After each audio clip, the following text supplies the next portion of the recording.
भारत माता की, भारत माता की, भारत माता की। आज उत्साह का दिन है, उत्सव का दिन है।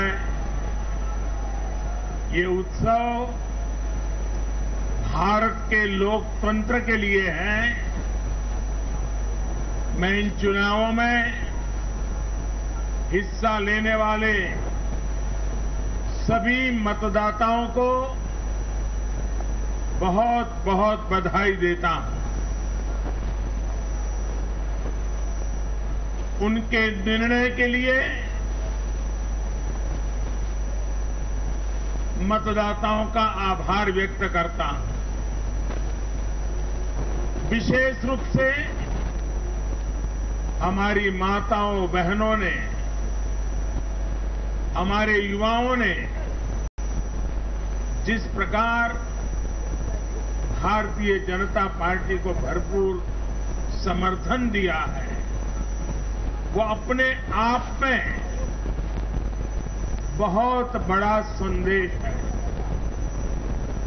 मुझे इस बात का भी संतोष है कि फर्स्ट टाइम वोटर्स ने बढ़ चढ़कर मतदान में हिस्सा लिया और भाजपा की जीत पक्की की।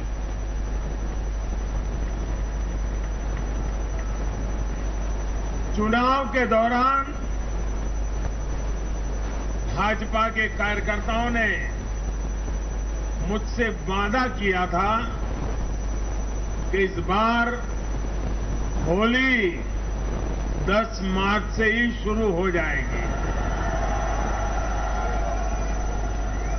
हमारे कर्मठ कार्यकर्ताओं ने ये विजय ध्वज फहरा करके इस वायदे को पूरा करके दिखाया है। मैं भाजपा के सभी कार्यकर्ताओं की भूरी भूरी प्रशंसा करूंगा, जिन्होंने दिन रात देखे बिना इन चुनावों में कड़ी मेहनत की। हमारे कार्यकर्ता जनता जनार्दन का दिल जीतने में,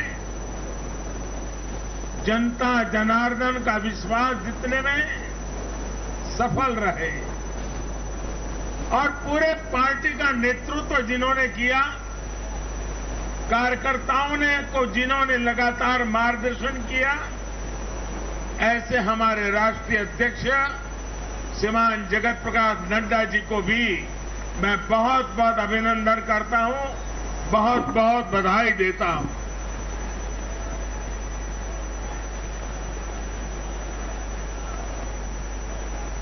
पार्टी के हर छोटे मोटे सभी कार्यकर्ताओं ने उनके अथक परिश्रम से आज एनडीए के लिए जीत का चौका लगाया है।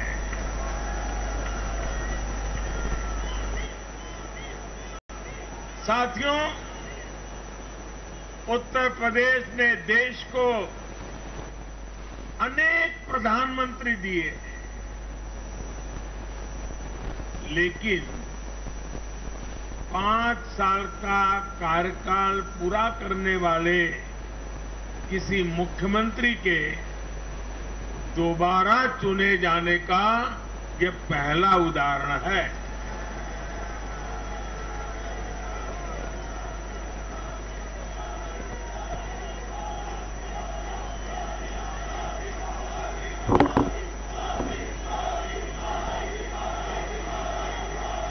अभी नड्डा जी ने विस्तार से बताया, उत्तर प्रदेश में 37 साल बाद कोई सरकार लगातार दूसरी बार सत्ता में आई है। 3 राज्य यूपी, गोवा और मणिपुर में सरकार में होने के बावजूद बीजेपी के वोट शेयर में वृद्धि हुई है।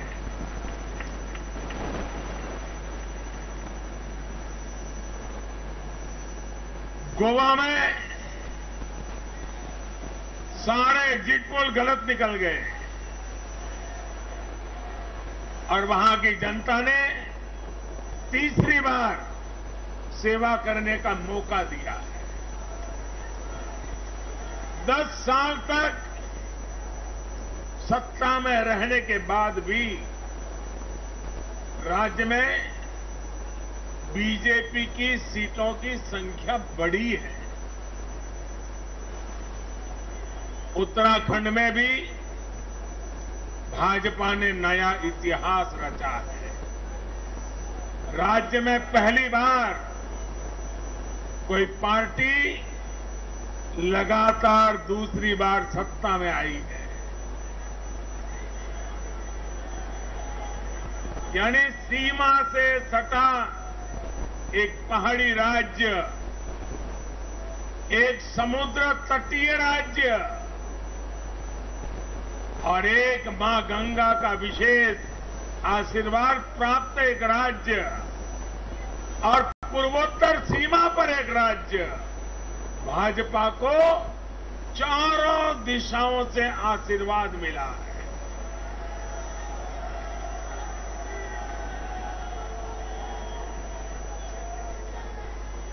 इन राज्यों की चुनौतियां भिन्न है, सबकी विकास की यात्रा का मार्ग भिन्न है, लेकिन सबको जो बात एक सूत्र में पिरो रही है वो है भाजपा पर विश्वास। भाजपा की नीति, भाजपा की नीयत और भाजपा के निर्णयों पर अपार विश्वास। साथियों, ये चुनाव नतीजे भाजपा की पुअर, प्रोएक्टिव गवर्नेंस पर एक प्रकार से बड़ी मजबूत मोहर लगाते हैं। पहले जनता अपने ही हक के लिए सरकार के दरवाजे खटखटाकर थक जाती थी। बिजली, पानी, गैस, टेलीफोन, बहुत बुनियादी सुविधाओं के लिए, सामान्य जरूरतों के लिए सरकारी दफ्तरों के चक्कर काटने पड़ते थे, पैसे देने पड़ते थे। कुछ साधन संपन्न लोगों तक सुविधा पहुंचने के रास्ते अलग थे, पहुंच जाती थी। देश में गरीबों के नाम पर घोषणाएं बहुत हुई, योजनाएं भी बहुत बनी, लेकिन उस योजनाओं का जो हकदार था, जिस गरीब का उस पर हक था, उसके लिए ये हक उसको मिले बिना परेशानी को मिले, उसके लिए गुड गवर्नेंस, डिलीवरी, इसका बड़ा महत्व होता है। लेकिन भाजपा इस बात को समझती है और मैं लंबे अरसे तक मुख्यमंत्री के नाते काम करके आया हूं, इसलिए मुझे पता है कि आखिरी इंसान की सुविधा के लिए कितनी मेहनत करनी चाहिए। बीते वर्षों में हमने गवर्नेंस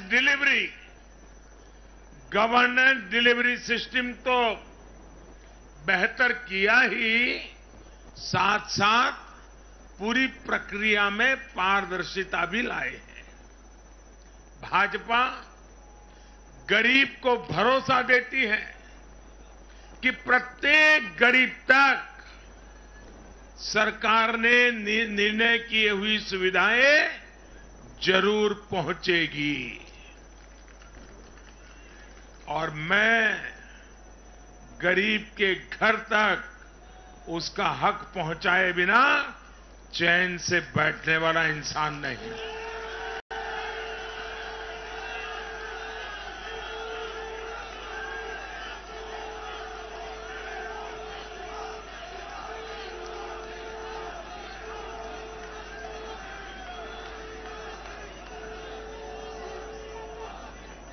दो दशक से भी ज्यादा समय तक हेड ऑफ द गवर्नमेंट के रूप में सेवा करने का मुझे सौभाग्य मिला है। सरकार में कितनी दिक्कतें होती हैं, गवर्नेंस में कितनी दिक्कतें होती हैं, इसको भली भांति जानता हूं। उसके बावजूद भी मैंने एक ऐसी हिम्मत की है, शायद कोई न कर पाए। और वो हिम्मत मैंने लाल किले से 15 अगस्त को मेरे भाषण में उसको व्यक्त किया था। मैंने कहा था कि अब भाजपा को जहां जहां सेवा करने का मौका मिलेगा, हम हर योजना के जो हकदार हैं उनके लिए 100% सैचुरेशन, यानी काम को 100% पूरा करना, हर गरीब तक हर सरकारी योजना का लाभ पहुंचाना, ये 100% की कल्पना करना 2 दशक से ज्यादा समय सरकार का काम करने के बाद मैं कहता हूं, ये बहुत बड़ी हिम्मत की है मैंने। और ये हिम्मत मैंने इसलिए की है कि जब ईमानदारी होती है, नीयत साफ होती है, गरीबों के प्रति करुणा होती है, देश का कल्याण यही जीवन का मंत्र होता है, तो फिर ऐसे निर्णय करने की ताकत पैदा होती है। हम हर गरीब तक पहुंचेंगे, हम हर गरीब तक पहुंचेंगे, 100% लाभार्थियों तक पहुंचेंगे। भाई और बहनों, आज मैं देश की महिलाओं, हमारी बहन बेटियों को विशेष रूप से नमन करता हूं। चुनाव के नतीजों में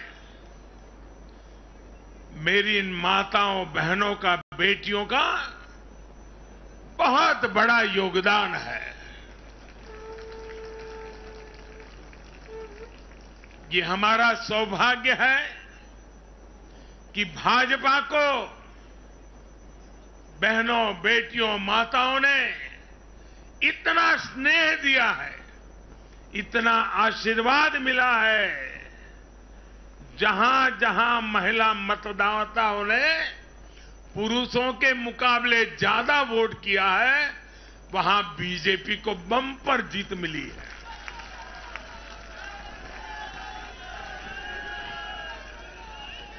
एक प्रकार से हमारी माताएं, बहनें, हमारी बेटियां, हमारी ये स्त्री शक्ति भाजपा की जीत की सारथी बनी है।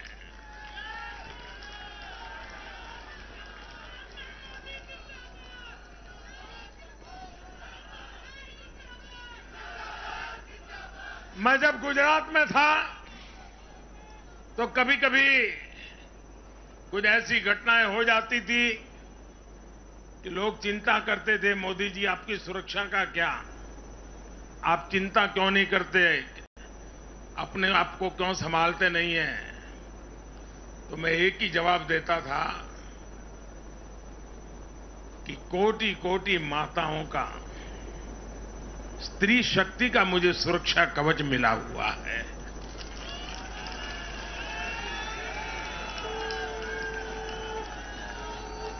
साथियों, भारत की माताएं, बहन, बेटियां निरंतर भाजपा पर विश्वास कर रही हैं। उनको पहली बार विश्वास मिला है कि सरकार उनकी छोटी से छोटी जरूरतों को भी ध्यान में रखती है। साथियों, इन चुनावों के नतीजों ने एक बात और साफ कर दी है कि यूपी की जनता को, और मैं सभी ज्ञानियों को कहता हूं कि देश की भलाई के लिए अब पुरानी घिसी पिटी रिकॉर्ड छोड़ के जरा नए सिरे से सोचना शुरू कीजिए।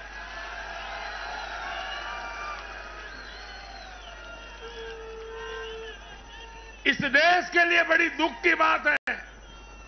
मैं स्वयं बहुत दुख अनुभव करता था जब ये ज्ञानी लोग यूपी की जनता को सिर्फ और सिर्फ जातिवाद के तराजू से तोलते थे, जातिवाद की दृष्टि से देखते थे। मैं समझता हूं कि उत्तर प्रदेश के नागरिकों को जातिवाद की बाड़ाबंदी में बांध करके वे उन जातियों का अपमान करते थे, उन नागरिकों का अपमान करते थे, पूरे उत्तर प्रदेश का अपमान करते थे। कुछ लोग ये कहकर यूपी को बदनाम करते हैं कि यहां के चुनाव में तो जाति ही चलती है। लेकिन भाइयों बहनों, उत्तर प्रदेश के लोगों ने दिखा दिया है। 2014 के चुनाव नतीजे देखें, 2017, 2019 के नतीजे देखें और अब फिर 22 में भी देख रहे हैं। हर बार यूपी के लोगों ने सिर्फ और सिर्फ विकासवाद की राजनीति को ही चुना है। यूपी के लोगों ने इन लोगों को यह सबक दिया है और यह सबक उनको सीखना होगा। यूपी के गरीब से गरीब व्यक्ति ने, यूपी में गांव में रहने वाला व्यक्ति हो, पढ़ा लिखा हो या अनपढ़ हो, यूपी के हर मतदाता ने, हर नागरिक ने एक सबक दिया है कि जाति की गरिमा, जाति का मान देश को जोड़ने के लिए होना चाहिए, देश को तोड़ने के लिए नहीं होना चाहिए। और ये करके दिखाया है, 4 चुनावों में करके दिखाया है। वैसे आज मैं ये भी कहूंगा कि 2019 के चुनाव नतीजों के बाद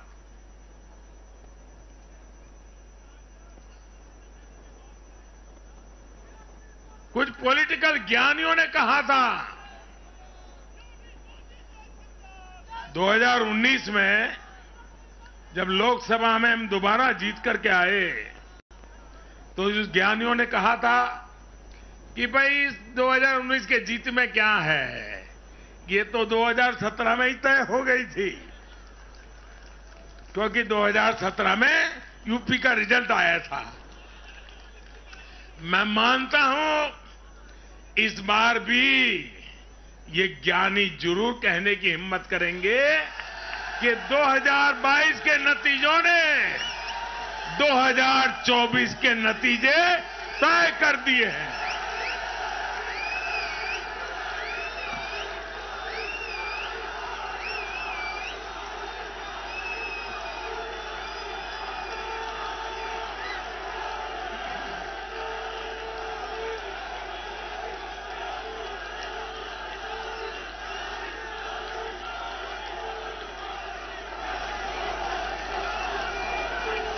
मैं आज पंजाब के भाजपा कार्यकर्ताओं की भी विशेष प्रशंसा करूंगा।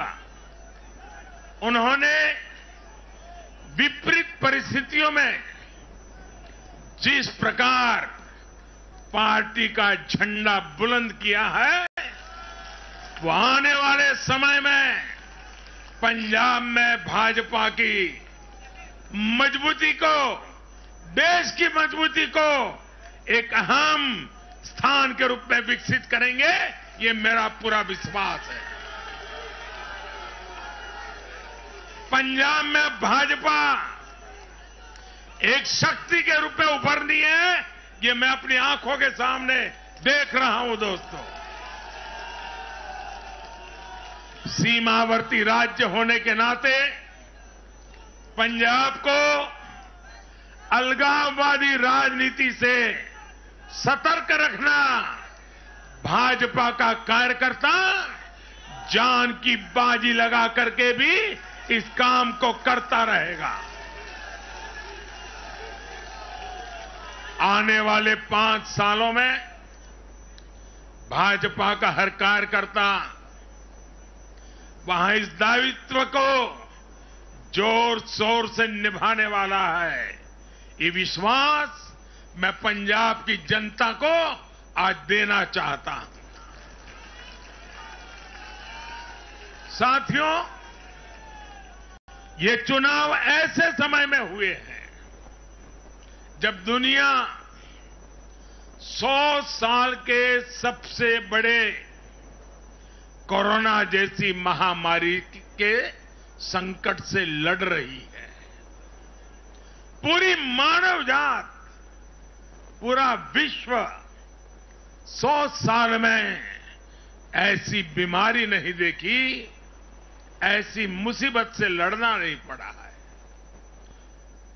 ये जैसे कुछ कम था तो युद्ध ने भी विश्व की चिंताएं बढ़ाई हैं। इन परिस्थितियों में दुनिया भर की सप्लाई चेन छिन्न भिन्न हो गई है। 2 साल से सप्लाई चेन पर बहुत ही विपरीत प्रभाव हुआ और युद्ध ने उसमें और जोड़ दिया। इन चुनौतियों से निपटने के लिए भारत ने जो कदम उठाए, आर्थिक स्तर पर जो फैसले लिए, गरीब कल्याण के जो फैसले लिए, उन सभी ने भारत को संभलकर आगे बढ़ने में बहुत मदद की। भारत बच पाया है क्योंकि हमारी नीतियां जमीन से जुड़ी रही। हमारी नीतियां जमीन से जुड़ी रही और हमारे प्रयास निष्ठा और नियत की पटरी पर अविरत आगे बढ़ते रहे। जहां जहां डबल इंजन की सरकार रही, वहां पर जनता के हितों की डबल सुरक्षा हुई और विकास के कार्यों की गति भी तेज हुई। इस समय जो युद्ध चल रहा है, उसका प्रभाव प्रत्यक्ष और परोक्ष रूप से दुनिया के हर देश पर पड़ रहा है। भारत शांति के पक्ष में है, बातचीत से हर समस्या को सुलझाने के पक्ष में है। लेकिन जो देश सीधे जंग लड़ रहे हैं, भारत का उनसे आर्थिक दृष्टि से, सुरक्षा की दृष्टि से, शिक्षा की दृष्टि से, राजनीतिक दृष्टि से नाता है। भारत की बहुत सारी जरूरतें इन देशों से जुड़ी हुई हैं। भारत बाहर से जो कच्चा तेल मंगाता है, पाम ऑयल मंगाता है, सनफ्लावर ऑयल मंगाता है, उसकी कीमत भी अंतर्राष्ट्रीय बाजार में बहुत तेजी से बढ़ रही है। कोयला हो, गैस हो, फर्टिलाइजर हो, सभी की कीमतों में पूरी दुनिया में कल्पना बाहर का उछाल आ रहा है। युद्ध के कारण पूरी दुनिया में महंगाई बढ़ रही है। विकासशील देशों को विशेष रूप से कठिनाई का सामना करना पड़ रहा है। साथियों, इस वैश्विक संदर्भ में इन कठिनाइयों के बीच इस बार के बजट पर नजर डालें तो एक विश्वास पैदा होता है। देश आत्मनिर्भर भारत अभियान के मार्ग पर आगे बढ़ रहा है। इस भावना को इस बार के बजट से और ऊर्जा मिली है और मैं मानता हूं कि दुनिया भर में बने निर्माण हुए इस विपरीत वातावरण में, उथल पुथल से भरे माहौल में, अनिश्चितता से भरे माहौल में भारत की जनता ने विशेष करके उत्तर प्रदेश जैसे राज्यों ने अपनी दूरदृष्टि का परिचय दिया है। भारत के मतदाताओं ने जिस तरह इन चुनावों में स्थिर सरकारों के लिए वोट दिया, वो इस बात का प्रतिबिंब है कि लोकतंत्र भारतीयों की रगों में है।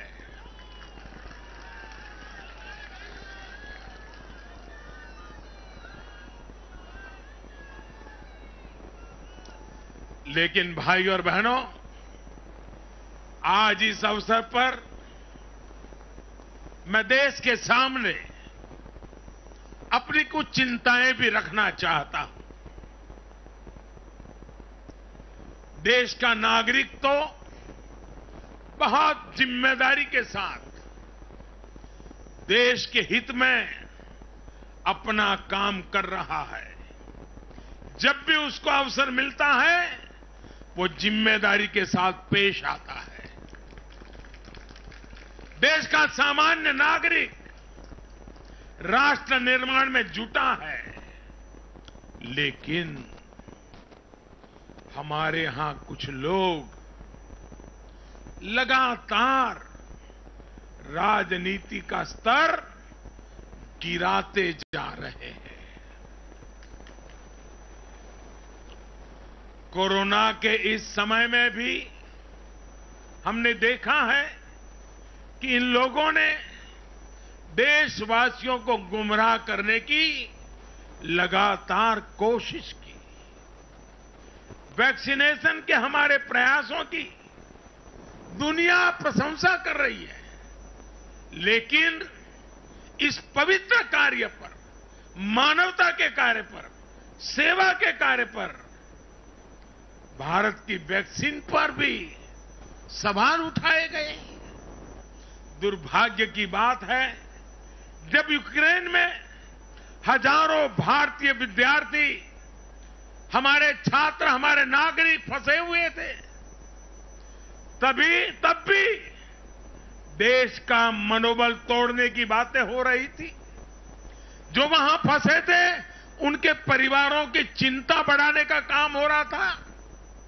ये लोग उन बच्चों में असुरक्षा की भावना बढ़ा रहे थे, यहां उनके परिवार वालों की चिंता बढ़ा रहे थे। इतना ही नहीं, इन लोगों ने ऑपरेशन गंगा को भी प्रदेशवाद की बेड़ियों में बांधने की कोशिश की।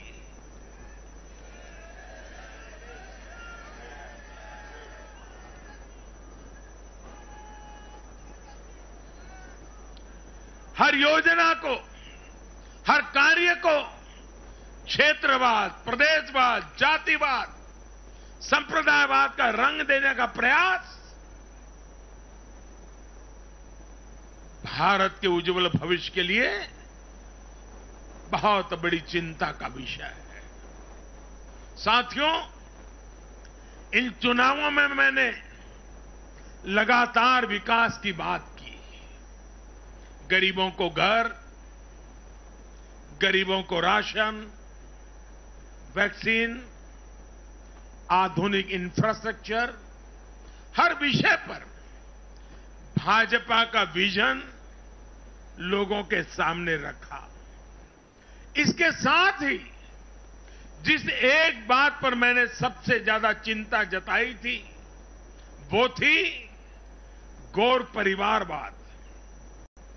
मैंने राज्यों के लोगों को बताया कि कैसे मैं किसी परिवार के खिलाफ नहीं हूं, न ही मेरी किसी की व्यक्तिगत दुश्मनी है। मैं लोकतंत्र की चिंता करता हूं और मैं सभी ज्ञानियों को कहता हूं, जरा लोकतंत्र के तराजू पर इन चीजों को तोल के देखो।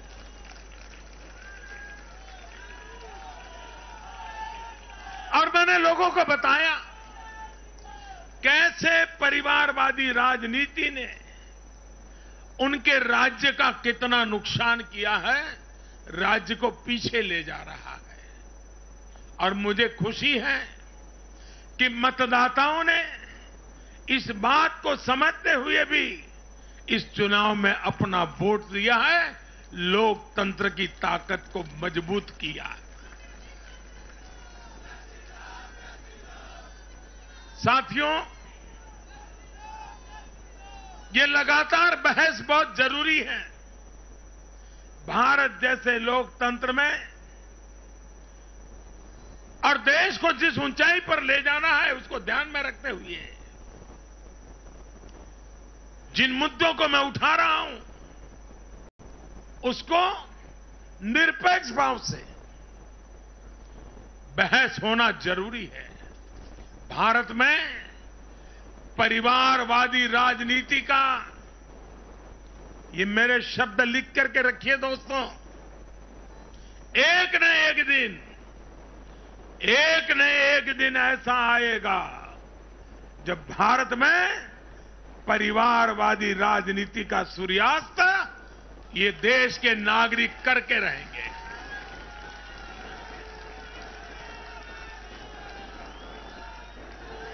इस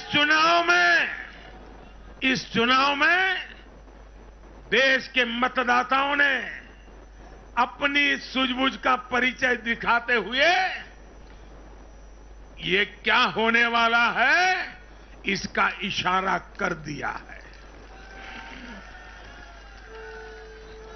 साथियों, आज एक और विषय में देश के लोगों के सामने रखना चाहता हूं। ये विषय है भ्रष्टाचार के खिलाफ कार्रवाई को रोकने की साजिश। आप मुझे बताइए साथियों, क्या भ्रष्टाचार के खिलाफ कार्रवाई होनी चाहिए कि नहीं होनी चाहिए? भ्रष्टाचार करने वालों पर कड़ी कार्रवाई होनी चाहिए कि नहीं होनी चाहिए? ये भ्रष्टाचार रूपी दिमाग देश में से नष्ट होनी चाहिए कि नहीं होनी चाहिए? साथियों, हमारे देश में भ्रष्टाचार के खिलाफ लोगों में, भ्रष्टाचारियों के खिलाफ, ऐसे लोगों के प्रति एक भयंकर नफरत का भाव रहता है। देश की गाढ़ी कमाई को लूटकर अपनी तिजोरी भरने की ये प्रवृत्ति कुछ लोगों की पहचान के साथ जुड़ गई है। भारतीय जनता पार्टी 2014 में एक ईमानदार सरकार का वायदा करके चुनाव जीती थी और हमारी ईमानदारी को देखकर 2019 में जनता ने हमें और ज्यादा आशीर्वाद दिया।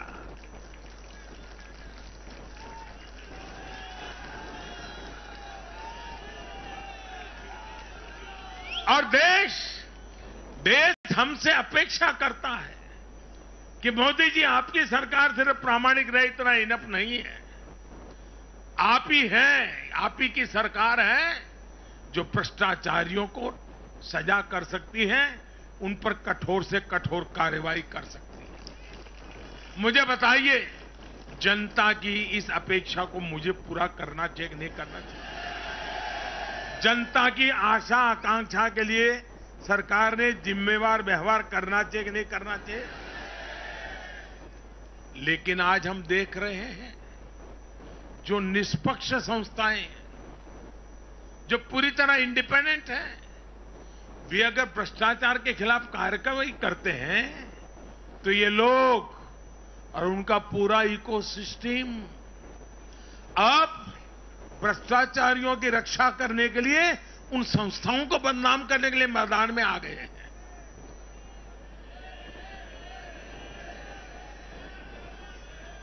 ये देश का कितना बड़ा दुर्भाग्य है कि घोटालों से घिरे लोग एकजुट होकर अब अपनी इकोसिस्टम की मदद से इन संस्थाओं पर ही दबाव बनाने लगे हैं।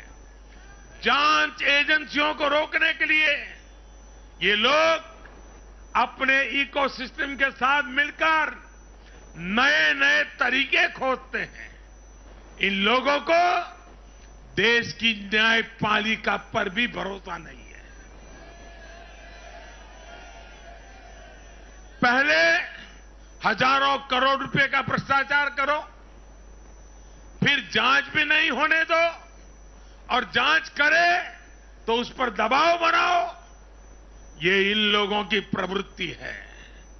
और देश के लोगों को एक और बात पर मैं ध्यान देना के लिए आकर्षित करना चाहता हूं।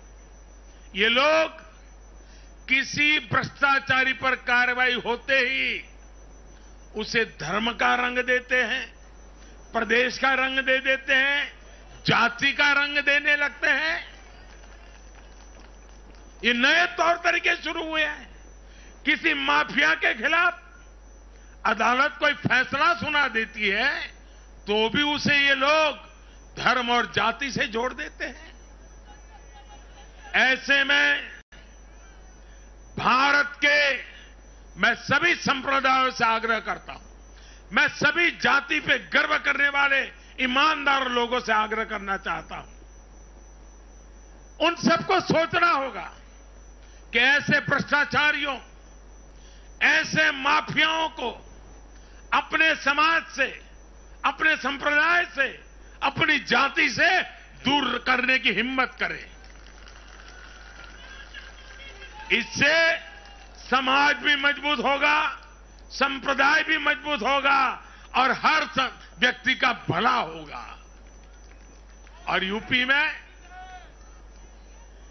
में हमारी विजय का एक कारण यह भी है कि वहां के लोगों ने कई दशकों से ऐसी राजनीति का बहुत नुकसान सहा है। मैं बनारस का सांसद होने के नाते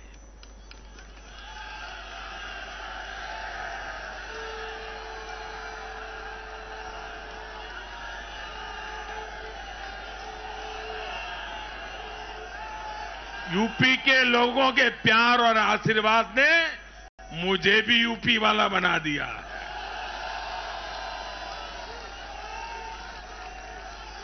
मैं बनारस का सांसद होने के नाते मेरे अनुभव से कह सकता हूं, यूपी के लोग ये बात समझ चुके हैं कि जाति को बदनाम करने वालों से, संप्रदाय को बदनाम करने वालों से अब दूर रहना है और राज्य के विकास को ही सर्वोच्च प्राथमिकता देनी है। साथियों, आजादी के 75वें वर्ष को देखते हुए भी इन चुनाव परिणामों का बहुत महत्व है। भारत आजादी के अमृत काल में प्रवेश कर रहा है। ये चुनाव परिणाम आने वाले 25 वर्षों के हमारे राष्ट्रीय संकल्पों के प्रति देश के मिजाज को, देश के मूड को प्रतिबिंबित करते हैं। यहां से हम दो पटरियों पर एक साथ तेजी से काम करने वाले हैं। एक तरफ गांव, गरीब, छोटे किसान, लघु उद्यमी, उनके कल्याण पर हमारा जोर है। वहीं दूसरी तरफ देश के संसाधनों, देश की युवा शक्ति को नए अवसर देकर हम आत्मनिर्भरता के मिशन को तेज करना चाहते हैं। भारत का युवा आज अपने हुनर से, अपने बुद्धि के बल से और अपनी क्षमता के उपयोग से दुनिया को समाधान दे रहा है। दुनिया का सबसे बड़ा और सबसे तेज टीकाकरण अभियान आज के भारत के सामर्थ्य का बड़ा उदाहरण है। आज भारत डिजिटल पेमेंट सिस्टम में आत्मनिर्भर हो रहा है। स्टार्टअप के क्षेत्र में अपना सामर्थ्य बढ़ा रहा है और तकनीक के क्षेत्र में नई नई उपलब्धियां प्राप्त कर रहा है। और यह सब हो रहा है उसकी युवा शक्ति के कारण। भारत में शिक्षा का स्तर उच्च कोटि का हो, जो देश और दुनिया की जरूरतों को पूरा करने वाली वर्कफोर्स तैयार कर सके, यह हमारा संकल्प है। आज एक ऐसे नए भारत का निर्माण हो रहा है जहां आपकी पहचान आप से होती है।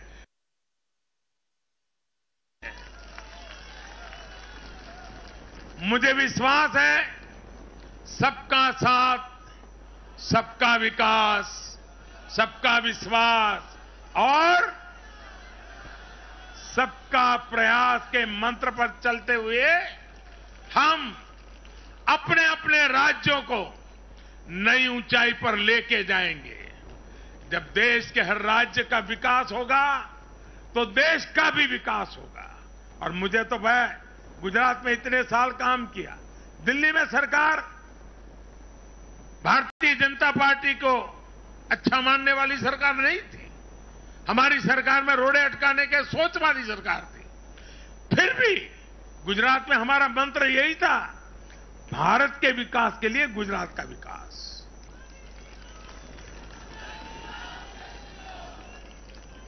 साथियों, हमें जुट जाना है, एक पल भी गंवाना नहीं है।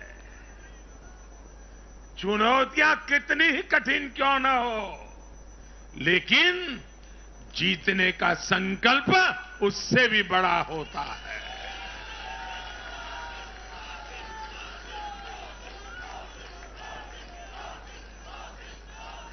बड़े संकल्पों के साथ, बड़े सपनों के साथ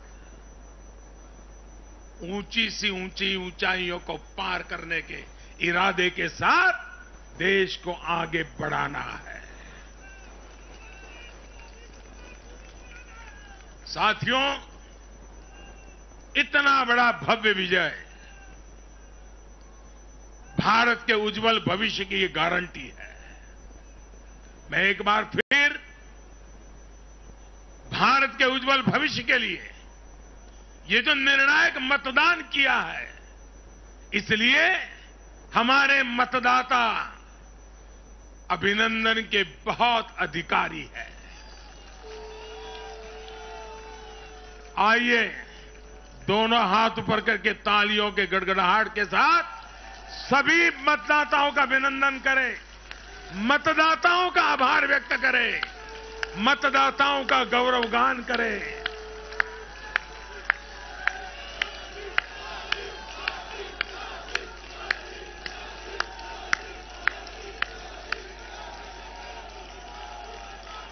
भारत माता की, भारत माता की, भारत माता की।